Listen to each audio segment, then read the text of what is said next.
Ada satu orang yang menamai dirinya Gus. Iya. Ya. Gus itu biasa disebut anaknya Kiai. Iya. Kalau di Jawa. Iya. Sebab saya mondok itu 12 tahun di Al-Khairat, sisanya 7 tahun itu saya mondok di Jawa. Iya. Gus. Sorry, Al-Khairat itu di Palu Tapi ya. saya di Manadonya. Iya. Oh, Manadonya. Oke. Dia membuat pernyataan, nggak usah lah Habib itu dakwah di Indonesia, dari 100 cukup 2 aja lah, bikin gaduh. Fuad namanya, saya nggak mau panggil Gus. Iya. Oke. Fuad Pleret. Iya, oke. Ini orang bodoh. Ini orang bodoh. Ya. Rajulun la yadri wa la yadri annahu la yadri. Orang bodoh dan tidak sadar kalau dirinya bodoh. Dan di situ dia bilang begini, ahli baitil Mustafa Tuhuri hum amanul ardi fadzakiri. Dia bawa itu.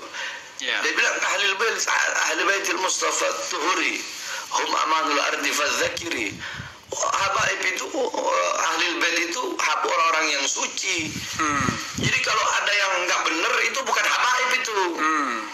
Ini kan pernyataan bodoh, pernyataan yang tanpa dalil. Makanya kalau apa-apa pakai kitab. Pakai kitab, pakai maroji. Ini si Fuad orang bodoh. Saya sebenarnya nggak mau nanggepin, karena dia orang bodoh. Ya, sipulan aja. Enggak, Fuad. Iya, oke. Karena ini masalah habaib. Iya, oke. Udah gitu, dia membawa nama ulama besar Banjarmasin. Iya. Ya, Guru Zaini yang terkenal kecintaannya sama habaib. Iya. Gitu loh. Saya bilang, kalau nggak ada habaib, mungkin si Fuad itu masih nyembah pohon. Kenapa? Karena Wali Songo itu habaib. Terus mau ngelarang habaib dakwah di Indonesia. Yeah. Bahkan ada yang bilang, gara-gara ada beberapa habaib, orang jadi murtad katanya. Astagfirullahaladzim. Dia bahas tentang ahli baitil Mustafa Tuhuri. Ahli baitil Mustafa Tuhuri. Qala Allah Ta'ala fil Qur'anil Karim, innama yuridullahu liyudhiba ankumur rijsa ahlal bait wa yutahhirukum tathira. Itu dalilnya. Ahli baitil Mustafa Tuhuri, ahli bait Mustafa, keluarga anak cucu Nabi Muhammad, mereka adalah orang-orang yang suci. Dalilnya apa? Qala Allah Ta'ala, Allah berfirman dalam Al-Quran, innama yuridullahu liyudhiba ankumur rijsa ahlal bait wa yutahhirukum tathira. Allah ingin menghendaki mengeluarkan kotoran-kotoran dalam diri kalian, wahai ahlul bait, dan mensucikan kalian dengan sesuci-sucinya.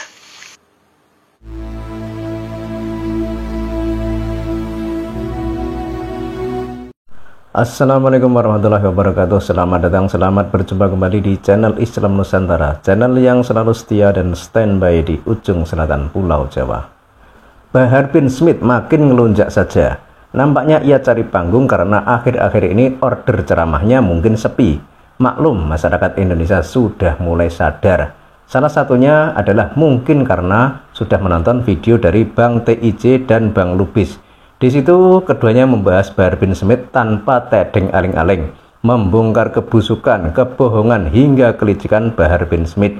Dan dari dampak itu mungkin banyak rakyat Indonesia yang semula simpati, semula bangga mendengar teriak-teriakannya di atas panggung, yang bagi pengikutnya katanya seperti suara petir dan mengaum seperti singa.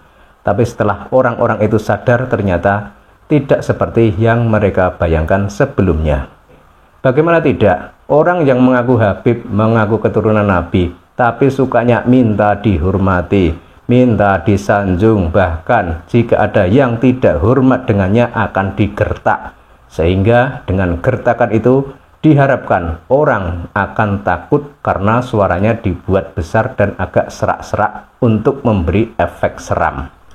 Sudah 5 kali masuk penjara, kasusnya berbeda-beda, mulai dari penganiayaan terhadap anak kecil, pelanggaran PPKM, kemudian mengeroyok seorang napi terpidana mati hingga luka parah, Kalau dalam video yang beredar kala itu disebutkan Bahar bin Smith duel melawan Rian Jombang. Namun setelah ditelusuri ternyata bukan duel, melainkan pengeroyokan. Menurut pengakuan Rian, sebelum kejadian ia diancam orang-orang pengikut Bahar. Katanya ada yang pakai parang segala. Jadi si Rian itu dikerubuti banyak orang dan mendapat ancaman. Maka ya wajar kalau Bahar bin Smith menghajarnya, ia tidak melawan. Jadi itu bukan duel ya, tapi pengeroyokan. Nah, kini kita kembali bahas Bahar bin Smith yang merasa sok pintar dan sok suci. Tanpa sopan santun, tanpa permisi, dia merendahkan Gus Fuad Pleret. Katanya, ia juga tidak mau memanggil Gus sebab katanya Gus Fuad bodoh. Dari sini saja kita sudah bisa lihat kualitas Bahar ini seperti apa. Jadi ia cuma model teriak-teriak biar terlihat garang, kemudian memegang kitab biar kelihatan pintar. Kalau misal ia tidak mau memanggil Gus Fuad dengan sebutan Gus, ya memang dimaklumi saja, karena sejak dulu kelihatannya ia memang tidak suka dengan yang namanya Gus. Karena mungkin inginnya orang itu memanggil orang yang menjadi tokoh agama itu adalah cukup sebutan Habib saja. Tak peduli Habib itu benar atau salah. Jadi istilah kiai, istilah Gus, tuan guru, dan lain sebagainya baginya mungkin berada di bawah Habib. Bisa kita lihat saat Bahar bin Smith dalam video tadi menyebut tuan guru Zaini Martapura. Kan kelihatan dari nada bicaranya seperti apa. Nampak hanya berkesan berucap, tak ada rasa menghargai apalagi menghormati. Padahal kalau dilihat, kalau dibandingkan, Bahar bin Smith itu siapa? Sementara kalau tuan guru Zaini Honi Martapura itu orang hebat, wali yang masyhur, setiap tahun jutaan orang datang di acara haulnya. Kita kembali ke Bahar bin Smith yang merasa paling pintar sendiri itu.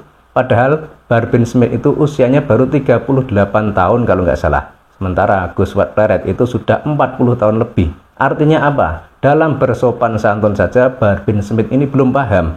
Harusnya ia punya adab pada orang yang lebih tua. Tapi ini tidak. Ya mungkin karena ia merasa sebagai Habib. Tapi dari tindakannya itu justru kepercayaan masyarakat pada Habib makin luntur. Masyarakat makin tidak percaya kalau Bahar bin Smith itu adalah Habib. Dan lebih melebar lagi, orang mungkin meragukan kebenaran Habib yang ada di Nusantara ini. Benarkah mereka Habib?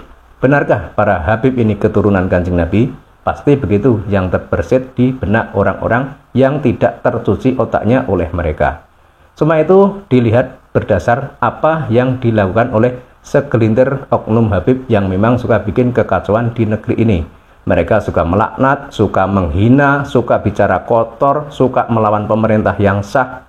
Itu pun memakai dalil agama dan dalil dzurriyyah Kanjeng Nabi. Jadi orang ditakut-takuti. Kalau tidak percaya pada Habib, hidupnya menjadi sengsara. Kalau tidak mau ngasih uang pada Habib, rezeki jadi seret. Kalau berani menentang Habib, padahal jelas-jelas Habib itu melenceng, hidupnya tidak akan bahagia. Dan lain sebagainya ancamannya. Jadi doktrin-doktrin seperti itu yang diterapkan pada para pengikut Habib-Habib tersebut.